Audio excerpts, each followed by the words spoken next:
Mimi nafikiri lugha mama hazizungumzwi sana kwa sababu kadhaa.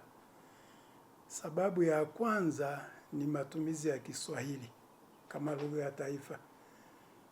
Kwa sababu sasa hivi Kiswahili kinazungumzwa kila mahali nchini. Sio mijini tu, hadi vijijini.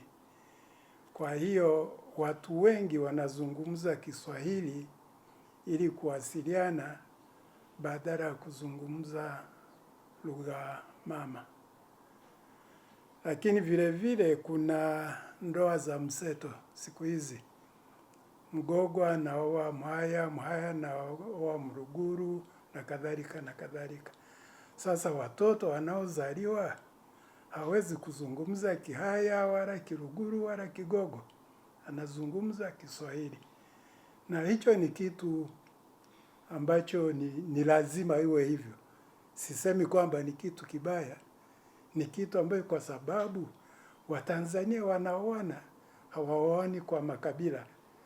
Kwa hiyo kama ni ndoa mseto, utategemea watoto wataongea Kiswahili badala ya kuongea lugha mama.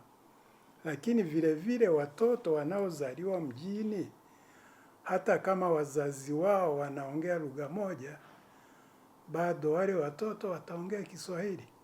Kiswahili ndiyo itakuwa lugha mama yao badala ya hizo lugha nyingine. Madhara ni kwamba hizi lugha zikipotea, zitapoteza vitu vingi sana. Zitapoteza, kuna indigenous knowledge, yaani maarifa yanayotokana na jamii hizo. Kila jamii ina lugha yake, na katika hiyo lugha kuna maarifa mengi sana. Kwa hiyo lugha ikipotea na hayo maarifa yatapotea.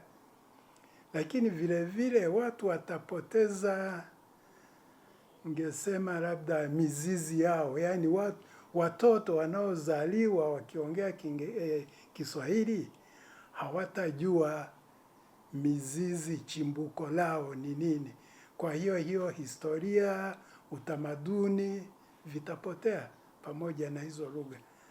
Kwa hiyo mimi nafikiri ni muhimu kujaribu kuzifanya hizi lugha pamoja na kwamba kuna changamoto, lakini zisipotee.